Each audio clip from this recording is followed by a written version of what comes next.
Good morning. Or good afternoon, my apologies. How's everyone doing? Good, good. Today I'm going to cover SAPR. I'm going to cover suicide prevention. Before I get started, give a little background on myself. Sorry. Give a little background on myself. I've been in the Navy for 13 years. I've been stationed in Great Lakes, Puerto Rico, Jacksonville, Louisiana, Fort Knox, and now here in Pittsburgh. 3 kids, and happy to be here in Pittsburgh. So I'll go ahead and get started. Sexual assault. I'm going to read this verbatim. Intentional sexual contact characterized by the use of force, threats, intimidation, or abuse of authority, or when the victim does not or cannot consent.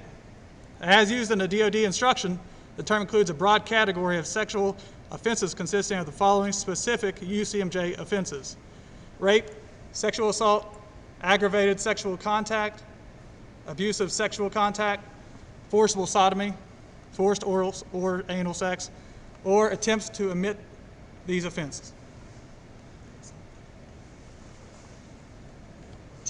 Okay. All right, moving forward.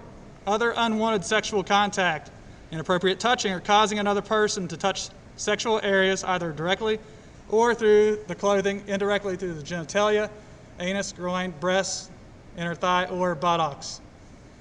Inappropriate touching of any other body part if done with the intent to arouse sexual desire. Any questions? All right, moving forward. Relationship between alcohol and sexual assault. As we know, many times alcohol is involved with these instances. Signs that someone may be too intoxicated to consent. Can't stand or sit without assistance. Staggering or tripping when walking. Passing out or falling asleep. Slurred or loud speech. Vomiting. These are all triggers that this situation needs to end now, okay? Remember, a person impaired by alcohol intoxication may not be capable of legally consenting to sexual acts. Any questions there? All right, who is eligible for SAPR Services? Can I get someone to read this slide? Please don't all jump up. Service members who are on active duty have been sexually assaulted regardless of when or where the sexual assault took place. National Guard reservists, military independents 18 years of age or older, are eligible for treatment in MTS, CONUS, or OCONUS, whose perpetrator is not an intimate partner. DoD civilians and contractors who were assaulted on DoD or DoD jurisdiction of offense. Thank you very much. Any questions there? All right, so here's the real meat and potatoes of this presentation. 2 types of reporting options, restricted versus unrestricted. Can anybody tell me a difference between restricted and unrestricted? There we go. Restricted is who you tell, unrestricted is who. I'm sorry? I said restricted is only so many people know, unrestricted is a lot. Okay, yeah. Good answer there. Restricted, you know, it's not going up through the chain of command, okay? It's going to be your CO, or the chain of command is notified, but no PII is provided. Very key difference there between the two. Can anybody give me some other options of an unrestricted report?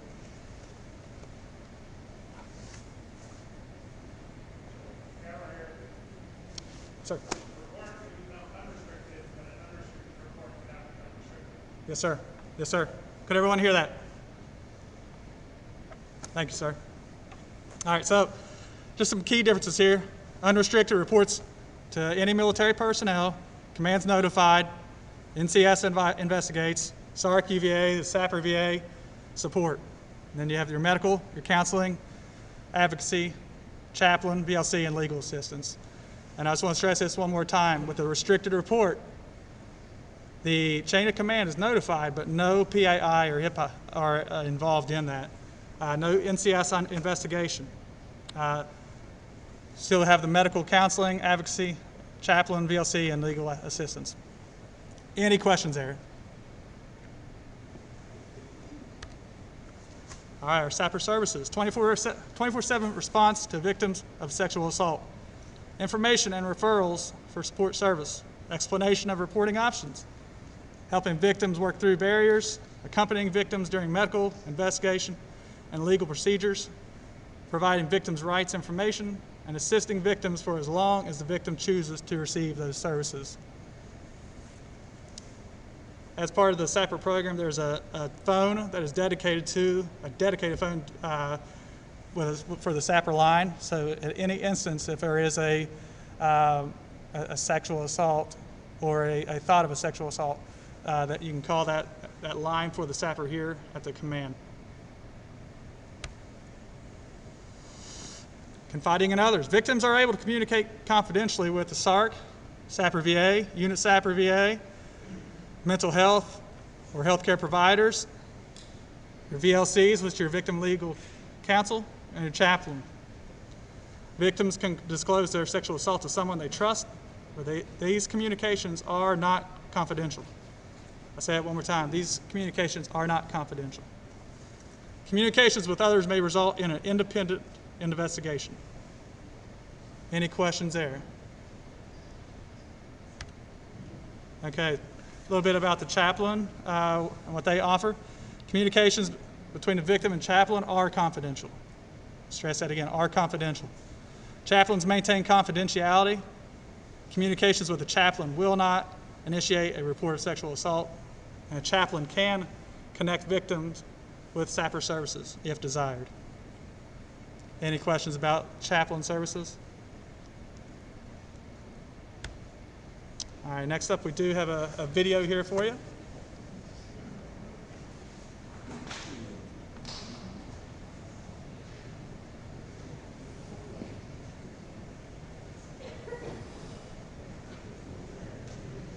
You might be exists, all right.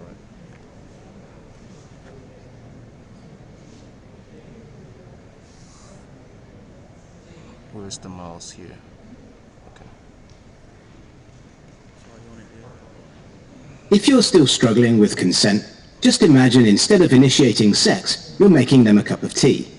You say, "Hey, would you like..."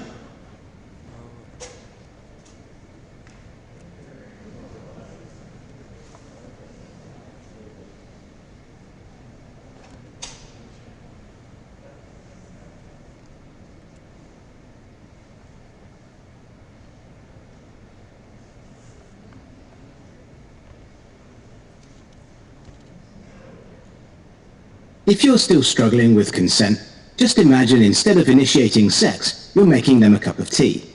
You say, "Hey, would you like a cup of tea?" And they go, "Oh my God, I would love a cup of tea, thank you." Then you know they want a cup of tea. If you say, "Hey, would you like a cup of tea?" And they're like, I'm not really sure."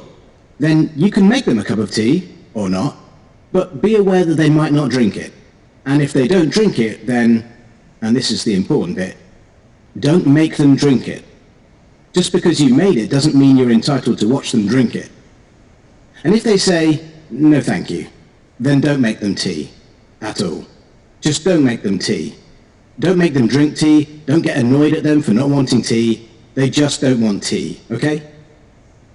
They might say, "Yes please, that's kind of you." And then when the tea arrives, they actually don't want the tea at all. Sure, that's kind of annoying as you've gone to all the effort of making the tea, but they remain under no obligation to drink the tea.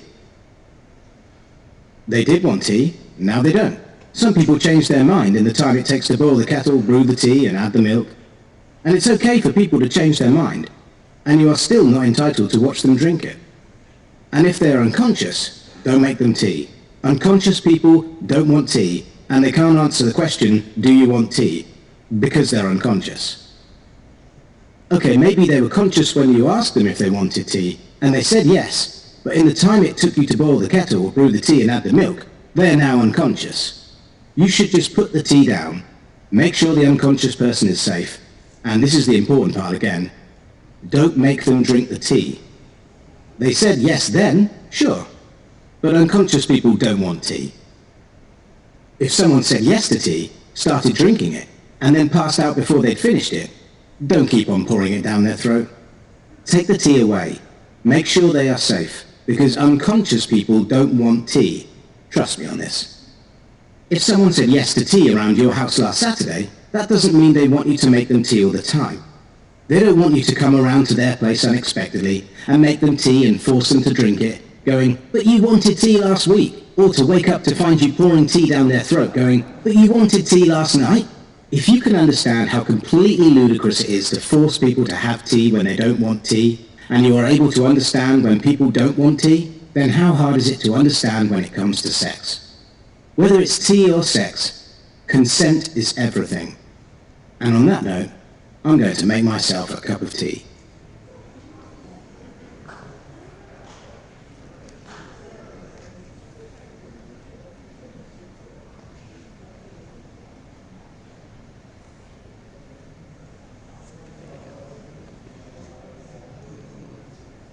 All right, so before we move on to the next topic, any questions on the previous topic? Everybody's good?